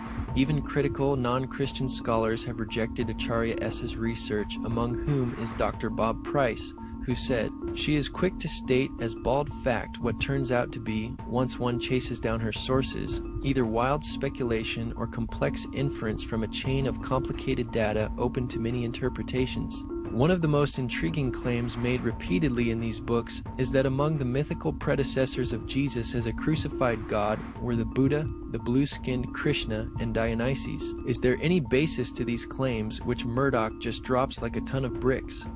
Again, she does not explain where they come from, much less why no available book on Buddha, Krishna, or Dionysus contains a crucifixion account. When Murdoch speaks of the Christ conspiracy, she means it. She really believes the people got together and cooked up early Christianity like a network sitcom. Some of these parallels between Jesus and the other gods represent mysteries, such that these mysteries were not readily recorded. If these mysteries were not written down, then there is no evidence. But somehow Acharya has made a case, despite the lack of evidence. I incorporate many pre-Christian primary sources, as well as the works of scholars highly credentialed in the appropriate fields. Actually, none of these sources predate Christianity. Either primary sources or the works of highly credentialed scholars. For example, the parallels between Christ and the god Attis, who was brought up in Zeitgeist, are discussed by Dr. Andrew T. Fear, a professor of classics and ancient history at the University of Manchester in England. Even Dr. A.T. Fear, Acharya's source, says that the resurrection of Attis did not appear until the beginning of the 4th century, inspired by Christianity, not vice versa. Attis, too, with his strong emphasis on resurrection, seems to be a latecomer to the cult. The stress on the Hilaria as celebrating the resurrection of Attis also appears to increase at the beginning of the 4th century A.D. It is important to remember that here we are discussing a period of centuries, not merely years. They do seem to have been provoked by a need to respond to the challenge of Christianity. Obviously, this is one of Acharya's strongest claims in support of her facts, since it made the cut into her 10-minute commercial. But her own source, Dr. Fear, embarrassingly admits that these similarities between Attis and Jesus were borrowed from Christianity and not the other way around, as she alleges. The idea of the Indian god Krishna's mother being a virgin is not widely known and is therefore said to be wrong. As demonstrated earlier, the Indian literature says just the opposite, that Devaki had 7 children before Krishna was born. The Bhagavad Gita is then shown on the screen, which is misleading because there is no record in the Bhagavad Gita or Mahabharata of a virgin birth for Devaki. We should keep in mind that shouts for primary sources serve to remind us that Christians went on a rampage to censor and obliterate everything outside of their faith. In fact, these censors destroyed a huge amount of the type of evidence that we're discussing here. Again, she makes excuses for not having any evidence or proof for her thesis, and warns us against those who would ask for such evidence. Without any evidence, the Jesus myth and astrotheology concepts are negligible. While it is true that the wise men, magi, or kings are not numbered in the New Testament, their gifts are numbered as 3 at Matthew 2:11, gold, frankincense, and myrrh. The only problem here with her interpretation is that the number of gifts does not determine how many magi there were. For example, in 2 Chronicles 21:3, there were also 3 gifts of silver, gold, and precious things presented to the sons of King Jehoshaphat. Yet there was not 3 contributors, but 1. There could have been numerous magi. The Bible does not specify how many magi there were because it is not an issue like Acharya S. makes it out to be. Since the December 25th birth date and 3 kings are so crucial to her thesis, she is going to try anything she can to make it fit. There is also no early Christian reference to the 3 stars in Orion's belt being known as the Magi, as she also alleges.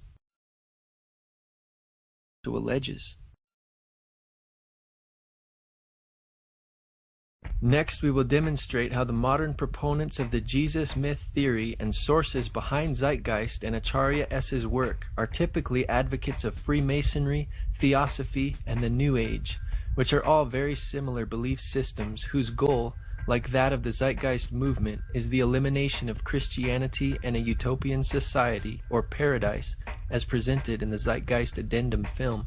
In one of her online articles entitled The Gospel According to Acharya S., she states, "Perhaps the devil brings peace and not a sword to humanity. Considering how many people have been killed in the name of God and not the devil, maybe the world is worshiping the wrong entity."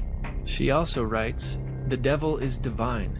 Also cited in Zeitgeist are Godfrey Higgins, Albert Churchwood, cited 6 times, and Manly P. Hall, cited 5 times, which were all members of the Freemasons' secret society. Manly P. Hall, a 33rd degree Mason, wrote on page 48 of his book, Lost Keys of Freemasonry, "When a Mason learns that the key is the proper application of the dynamo of living power, the seething energies of Lucifer are in his hands."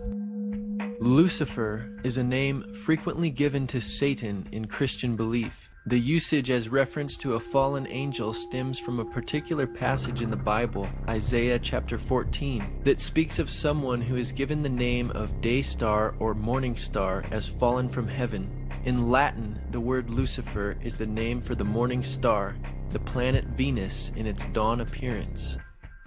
Though it seems Acharya S. ignorantly and lightly poses the hypothetical of worshipping the devil and the devil bringing peace to humanity, her sources, such as Manly P. Hall, H. P. Blavatsky, and Albert Pike, are much more bold in their allegiance to the devil, Satan, or Lucifer. They not only believed in the devil, but committed their work to the fallen angel, Satan, and his lies. Another Freemason quoted frequently by Acharya S. in the Christ Conspiracy is Albert Pike, who is considered one of the best interpreters of all Masonic ritual.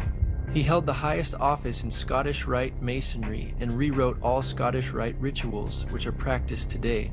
Pike is best known for his work Morals and Dogma, which is found in the bibliography of Acharya's book. He said, "The Masonic religion should be, by all of us initiates of the high degrees, maintained in the purity of the Luciferian doctrine. If Lucifer were not God, would Adonai, the God of the Christians, and his priests calumniate him? Yes, Lucifer is God, and unfortunately Adonai is also God. The true and pure philosophic religion is the belief in Lucifer, the equal Adonai. But Lucifer, God of light and God of gods, is struggling for humanity against Adonai, the God of darkness and evil." Besides Acharya S., who quotes Gerald Massey in her work, Massey is the main source for Zeitgeist, being 30 times in the film. Though Acharya S. relies upon Massey's work to support much of her ideas and conclusions, Massey was not a trained Egyptologist, and his work was never recognized in the field of Egyptology. His ideas, like Acharya's, are fringe theories that lack critical support. Gerald Massey is known for his works such as The Historical and Mythical Christ. He was also a practicing Druid and a Theosophist who wrote for the Theosophical magazine entitled Lucifer, published by H. P. Blavatsky. H. P. Blavatsky, another source cited by Zeitgeist and Acharya S., was an occultist and mystic. She is the author of The Secret Doctrine and the founder of the Theosophical Society, a blend of Eastern religion, occult speculation, and Gnostic interpretation of Christianity. In the words of J. H. Russell, part of its teachings are, "All life is being fundamentally one with the life of the Supreme Existence." The Pasadena, California office of the Theosophy Society explains, "A primary idea is the essential oneness of all beings. Life is everywhere throughout the cosmos because all originates from the same unknowable divine source." These ideas are repeated in the Zeitgeist movement. The Zeitgeist movement, in fact, is the activist arm of the Venus Project. The solution to the faltering global economy offered by Zeitgeist Addendum is the Venus Project. Venus, also known as the morning star, is also synonymous with Lucifer. In The Secret Doctrine, Blavatsky wrote, "Lucifer is divine and terrestrial light, the Holy Ghost and Satan at one and the same time." She also wrote, "And now it stands proven that Satan, or the red fiery dragon, the Lord of Phosphorus, and Lucifer, or light-bearer, is in us. It is our mind, our Redeemer, our intelligent liberator and savior from pure animalism. Just as Zeitgeist and Acharya S. cite much of their material from H.P. Blavatsky, the Nazi movement was also founded on theosophy and Blavatsky's writing. Blavatsky's book, The Secret Doctrine, which is cited by Acharya S. in the film Zeitgeist, was known to be an inspiration to Adolf Hitler, specifically towards his ideas about superior and inferior races. In Section 3 of Blavatsky's book, The Key of Theosophy, she wrote of the 3 objects of theosophy. 1. To form the nucleus of a universal brotherhood of humanity without distinction of race, color, or creed. 2. To promote the study of Aryan and other scriptures of the world's religion and sciences. She also writes, the Theosophical Society is not then a political organization? Certainly not. It is international in the highest sense in that its members comprise men and women of all races, creeds, and forms of thought, who work together for one object, the improvement of humanity, but as a society it takes absolutely no part in any national or party politics. Notice the similarity in the objects of the Zeitgeist movement, stated by Peter Joseph. The Zeitgeist movement is not a political movement. It does not recognize divisionary notions such as nations, governments, races, religions, creeds, or class. Rather, we see the world as one organism, with the human species as a singular family. What the Venus Project represents and what the Zeitgeist movement hence condones could be summarized as the application of the scientific method for social concern. Today, the modern New Age revival can be traced back to H.P. Blavatsky and the founding of the Theosophical Society. Blavatsky's prize pupil, Alice Bailey, developed Blavatsky's teachings into an organized system and coined the term New Age. Bailey taught that humanity must achieve enlightenment by realizing its divinity. Bailey's teachings are kept alive today by the Lucis Trust. The organization was originally called the Lucifer Publishing Company, according to a statement on their website, because Bailey considered Lucifer, the fallen angel, a positive principle, as did H.P. Blavatsky, whom they cite as a great teacher. Though Acharya S. is not a practicing theosophist, Freemason, or Druid like her sources, she does demonstrate loyalty to the New Age movement, which is no different. On page 416 of The Christ Conspiracy, she says, despite the vilification of the so-called New Age movement, the fact is that we are entering into a new age. The age referred to in the gospel tale is that of Pisces, and through contrivance and duplicity, coercion and slaughter, the fish god Jesus, the Piscean solar avatar, has indeed been with us. But now it is the close of the age, and his time is over. As Hancock says, we live today in the astrological no man's land at the end of the age of Pisces, on the threshold of the new age. The Zeitgeist movie opens with a quote from Jordan Maxwell's Inner World of the Occult. The more you begin to investigate what we think we understand, where we came from, what we think we're doing, the more you begin to see we've been lied to. Maxwell was also heavily influenced by H.P. Blavatsky and Theosophy. Helena Petrovna Blavatsky? Right. Yes, I have all of her works. I think her best work was Isis Unveiled, Part 2, which is theology. Right. Science. And that was an exceptional work. I think that Helena Petrovna Blavatsky, the Russian mystic, was a very wise and preceptive lady. Manly Parma Hall, one of my very good friends. Manly Parma Hall, one of my very good friends. This main authority behind Zeitgeist and proponent of the New Age, Jordan Maxwell, believes he was put here by aliens to start his own religion. He is also one of Acharya's sources for the Christ Conspiracy. 2 white glowing objects came in very slow. They were not flying as such. They appeared to be just electronically or magnetically floating. And as they floated overhead, 5 more came in behind them, and at that point I totally went ballistic.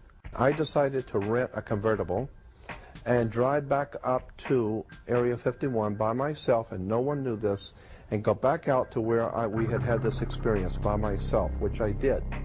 About a month later, now we're at the beginning of summer, I get a phone call from Paul, my publisher, who lives in Escondido, right down by San Diego. And he's telling me about this young lady who was a past life regressionist. And he said, you got to go see this girl, she's sensational. And she says, well, and I'm just telling you what she said. She said, they are Pleiadians, and they have brought you here to do something. And you are ultimately going to be a emissary, was the word, an emissary for them. They're going to channel through you. They're going to use you, and they will speak through you. In the end, the most relevant change must occur first inside of you.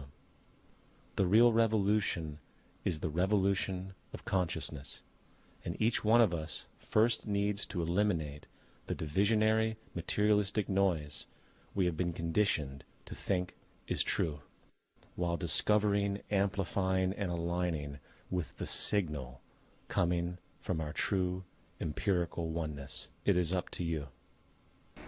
That depends on you and not somebody else. You yourself are the teacher and the pupil, you are the master, you are the guru, you are the leader. You are everything. Freemasonry, Theosophy, the New Age, and Zeitgeist movements all represent a relentless quest towards self-deification and the integration of all knowledge and spirituality in order to create a utopian society where all is one and one is all. The Bible is also in a head-on collision with this movement because, in contrast, it teaches that all is not one, all is not God, and human beings are not God. The Zeitgeist movement and Venus Project Utopia theoretically eliminates this problem of sin and human depravity, saying, essentially, that sin, evil, and crime is not caused by free will of individuals, but is a product of society, circumstantial experiences, and money. There is no such thing as a criminal. As repeatedly expressed, the monetary system generates corruption by its very construct. As far as society today, the most fundamental condition for offensive behavior is derived from the monetary system. In contrast, the Bible teaches that humanity's crises stem from the evil and sin of humankind. The Zeitgeist movement blames money for offensive behavior, whereas the Bible teaches the love of money is the root of all evil, bringing the cause of sin back to the individual's free will and choice. The doctrines of these movements forever removes any possible fellowship with Christians. The only obvious solution to this problem is the eradication of Christianity, as Acharya S. reveals on page 416 of her book, quoting Zeitgeist source Edward Carpenter. As for Christianity's role in this new age, Carpenter states, Christianity, therefore, as I say, must either now come frankly forward and, acknowledging its parentage from the great order of the past, seek to rehabilitate that and carry mankind one step forward in the path of evolution, or else it must perish. There is no alternative.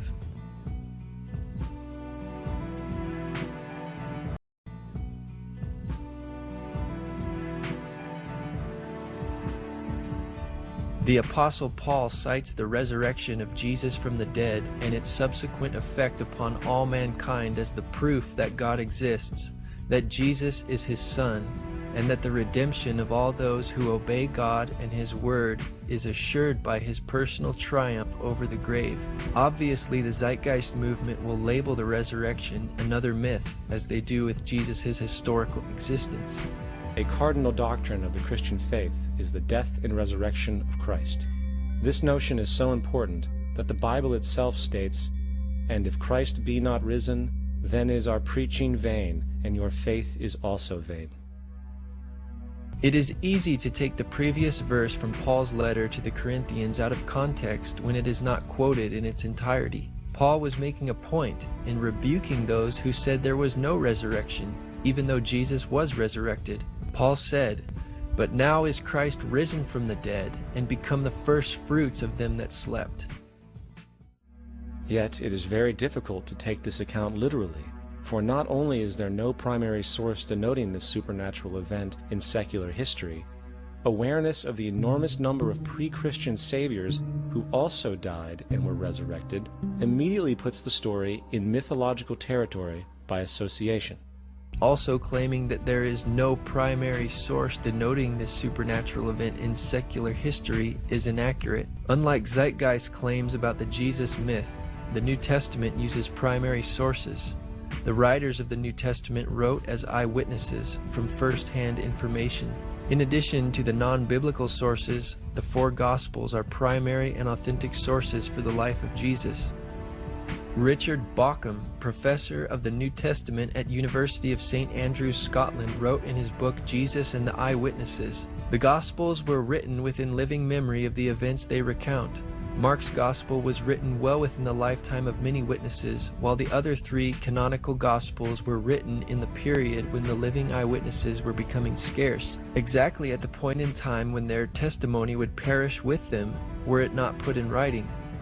This is a highly significant fact, entailed not by unusually early datings of the Gospels, but by the generally accepted ones. We imagine the traditions passing through many minds and mouths before they reach the writers of the Gospels, but the period in question is actually that of a relatively, for the period, long lifetime."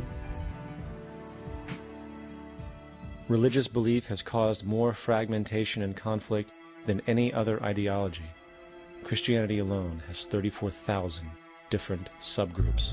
The Bible teaches Christians to be unified in love, regardless of how many professing Christians today behave contrary. Concerning church subgroups, the Apostle Paul spoke against the Corinthian church creating divisions and strife, saying it was carnal to do such in 1 Corinthians 3:3-11. Christianity, along with all other theistic belief systems, is the fraud of the age. On the contrary, part 1 of the movie Zeitgeist is in every respect a fraud. This film professes to present the authoritative truth on what Christianity and pagan religions teach, yet genuine academic research and scholarship blatantly refutes the vast majority of these claims and strongly supports historic Christianity. In terms of Peter Joseph's ludicrous astrological and historical assertions, there is truly nothing new under the sun. The point raised by Zeitgeist about the book of Revelation and the end times is important for the reason that this constant talk by Christian evangelicals may actually bring about Armageddon by setting up Christians to do battle. And I firmly believe we must not let that happen. Anybody who professes to be a Christian and does battle, as Acharya put it, is a wolf in sheep's clothing, a false prophet which is known by their fruits, according to Jesus in the Bible. Jesus disarmed every Christian by his words to Peter when he said, "Put up again thy sword into his place, for all they that take the sword shall perish with the sword." Though many wars have been fought in the name of Christianity, these wars were in direct disobedience to Jesus' commandments. Jesus said, "Blessed are the peacemakers, for they shall be called the sons of God." Jesus taught to bless them that persecute and curse you and love your enemies. The Bible says that God hates people who love violence in Psalm 11:5. John the Baptist said to do violence to no man in Luke chapter 3 verse 14. Thus the Bible leaves no exceptions for a Christian to do battle if they are to obey its teachings. Commonly, people misunderstand the difference between the Old Covenant and New Covenant. The New Covenant is God's revelation to all mankind through Jesus Christ, his Son. The Old Covenant had symbols and shadows for the Jewish people of the New Covenant. Circumcision was a symbol of spiritual circumcision of the heart. Solomon's temple was a symbol of the spiritual temple of the church. The Old Covenant had its laws written upon tablets of stone, while the New has Jesus' commandments written upon his people's hearts. And the physical battles in the Old Testament were a symbol of the spiritual warfare against sinful flesh, which does not involve physical weapons of warfare. Contrary to Acharya's interpretation, the book of Revelation is clear in that the beast or evil world empire is given power over all nations to make war with Christians and overcome them. Jesus authoritatively told Pilate, "If my kingdom were of this world, my servants would fight," implying that his kingdom is not of this world, and this is why the true servants of Jesus do not fight. Jesus also said, From the days of John the Baptist until now, the kingdom of heaven suffers violence, and the violent take it by force. The only way to recognize a true Christian, according to the Bible, is by their love, because God is love. Regardless of whether or not somebody calls themselves a Christian, Jesus said, "The word that I have spoken, the same shall judge him in the last day."